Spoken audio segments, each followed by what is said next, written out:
What's happening, football fans? I'm Morgan Overby alongside fellow MVL reporter Nick Camiotti, and we're inside the set of Gridiron Glory, here to break down the MVL after 7 weeks of play. There were 4 in-conference games this week, and 3 really had big implications on the top of the standings, the first of which Tri-Valley welcomed John Glenn to Dresden on Friday. They were looking to stay perfect in the conference.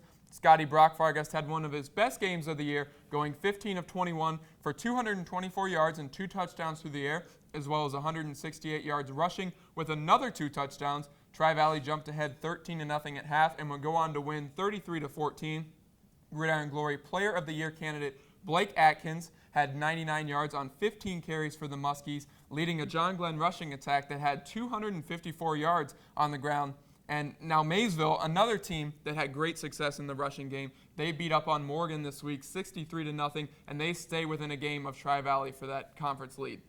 Well, speaking of Maysville, 2 weeks ago they got their first loss of the season against Sheridan. This was a huge win for Sheridan. It put them at the top of the league alongside Tri-Valley, but this past week they stepped back down into a 3-way tie for second after a 28-7 loss to Philo. Sheridan and Maysville all with just 1 loss in the league. This could make for an exciting next few weeks, but they all have yet to play Tri-Valley. Nick, how do you think things will pan out? I really like Maysville. I was really impressed with the way they responded this week. I know they beat up a team that is sitting at the bottom of the MVL in Morgan, but their rushing attack with C.J. Harris, Jordan Hayes, and Chase Roberts is really impressive, and it'll be the best rushing attack that Tri-Valley has seen all year, and they have kind of struggled against the rushing game this year so far, so they should be put on notice that Maysville is coming for them to knock them off for that MVL title.